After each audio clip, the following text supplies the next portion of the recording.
बचपन के खेल, ये दो शब्द सुनते ही मन में कितनी यादें आ जाती हैं ना। वो दिन जब हमारी सबसे बड़ी चिंता ये होती थी कि आज कौन सा खेल खेलना है। जब टाइम का मतलब सिर्फ सुबह से शाम तक खेलना था और सबसे बड़ी जिम्मेदारी ये थी कि घर वापस आने से पहले कपड़े ज्यादा गंदे न हो जाएं। आज जब मैं उन दिनों को याद करता हूँ तो लगता है जैसे किसी और दुनिया की बात हो। एक ऐसी दुनिया जहाँ स्मार्टफोन नहीं थे, इंटरनेट नहीं था, लेकिन फिर भी हर दिन एडवेंचर से भरा होता था। हमारे पास सिर्फ अपनी इमेजिनेशन थी, कुछ सिंपल सी चीजें थीं और सबसे इंपॉर्टेंट दोस्त थे। क्या आपको याद है वो गली क्रिकेट के मैचेस जहां विकेट बनाने के लिए 3 ईंटें लगाते थे या फिर किसी दीवार पर चौक से 3 लाइंस खींच देते थे। बॉल आउट हो जाए तो पूरा गेम रुक जाता था और सब मिलकर उसे ढूंढने निकलते थे। कभी किसी के घर की छत पर चली जाती, कभी नाली में गिर जाती, लेकिन हार नहीं मानते थे हम। बॉल मिल जाए तो गेम फिर शुरू, नहीं मिले तो कोई और खेल सोच लेते थे। हाइड एंड सीक या जैसा हम कहते थे लुका छुपी, ये गेम तो हर बच्चे का फेवरेट था। कितनी क्रिएटिविटी दिखाते थे हम छुपने में, कभी पेड़ के पीछे, कभी किसी कार के नीचे, कभी तो बड़ों के कपड़ों के बीच में भी छुप जाते थे।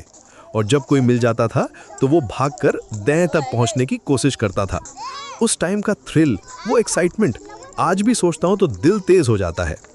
फिर थे वो ट्रेडिशनल गेम्स जो हमारे पेरेंट्स भी खेलते थे। हॉपस्कॉच, जिसे हम स्टापू कहते थे, जमीन पर चौक से स्क्वायर्स बनाकर एक पत्थर फेंकना और एक पैर पर हॉप करते हुए उसे वापस लाना। लगता था बहुत सिंपल, लेकिन बैलेंस बनाना कितना मुश्किल होता था। और अगर लाइन पर पैर पड़ जाए तो आउट हो जाना। उस टाइम का फ्रस्ट्रेशन भी कम नहीं था। मार्बल्स का गेम भी था, छोटे छोटे कलरफुल कांच के गोले जिन्हें हम गोटी कहते थे। टारगेट बनाकर उसमें अपनी गोटी से दूसरी गोटी को हिट करना होता था। जिसकी गोटी सबसे एक्यूरेट होती थी वो सबकी गोटी जीत लेता था।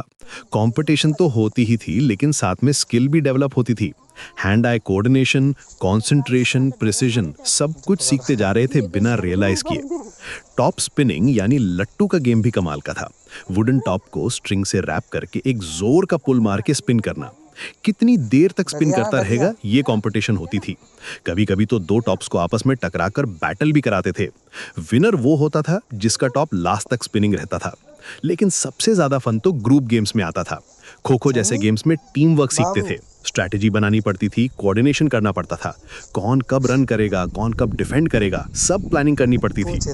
और जब टीम जीतती थी तो जो खुशी होती थी वो इंडिविजुअल अचीवमेंट से कहीं ज्यादा सेटिस्फाइंग लगती थी। कबड्डी में तो प्योर स्ट्रेंथ और स्ट्रैटेजी दोनों चाहिए होती थी। कबड्डी कबड्डी कहते हुए सांस रोकना, ओपोनेंट टीम के प्लेयर्स को टच करके वापस अपनी साइड आना, ये सब कितना थ्रिलिंग लगता था। और जब कोई सक्सेसफुल रेड करके वापस आता था तो पूरी टीम सेलिब्रेट करती थी जैसे कोई बड़ी विक्ट्री हो। रेनी सीजन में इंडोर गेम्स का टाइम आता था। अंताक्षरी, जहां सॉन्ग्स के लास्ट लेटर से नया सॉन्ग शुरू करना होता था। मेमोरी टेस्ट भी होता था और क्रिएटिविटी भी। कभी कभी तो ऐसे रेयर सॉन्ग्स निकालते थे कि सब हैरान हो जाते थे। डम शरेड्स में एक्टिंग स्किल्स डेवलप होती थी। मूवी नेम्स, बुक नेम्स या फेमस पर्सनालिटीज को बिना बोले एक्सप्रेस करना होता था। कैरम बोर्ड पर आवर्स बिताते थे। स्ट्राइकर से कॉइन्स को पॉकेट्स में डालना, क्वीन को कवर करना, ये सब टेक्निक सीखनी पड़ती थी। एंगल समझने पड़ते थे, फोर्स कैलकुलेट करनी पड़ती थी। मैथमेटिक्स और फिजिक्स प्रैक्टिकल रूप में सीख रहे थे, लेकिन लगता था सिर्फ फन कर रहे हैं। लूडो और स्नेक्स एंड लैडर्स जैसे बोर्ड गेम्स में लक फैक्टर भी होता था, लेकिन स्ट्रेटजी भी इंपॉर्टेंट थी। कौन सा पीस मूव करना है, कब सेफ रहना है, कब रिस्क लेना है, ये सब डिसीजंस लेने पड़ते थे। डिसीजन मेकिंग स्किल्स डेवलप हो रही थी नेचुरली। सबसे इंटरेस्टिंग बात ये थी कि हर गेम के अपने अनरिटन रूल्स होते थे। कोई ऑफिशियल रूल बुक नहीं थी, लेकिन सब जानते थे कि क्या फेयर है और क्या नहीं। अगर कोई चीट करता था तो बाकी सब मिलकर उसे आउट कर देते थे। जस्टिस सिस्टम अपने आप वर्क करता था। डिस्प्यूट्स भी होते थे गेम्स में। कभी कभी तो बड़ी आर्ग्यूमेंट्स हो जाती थी। आउट है, नहीं सेफ है, जैसी डिबेट्स चलती रहती थी। लेकिन इंटरेस्टिंग बात यह थी कि कुछ देर बाद सब भूल जाते थे और फिर से साथ खेलने लगते थे।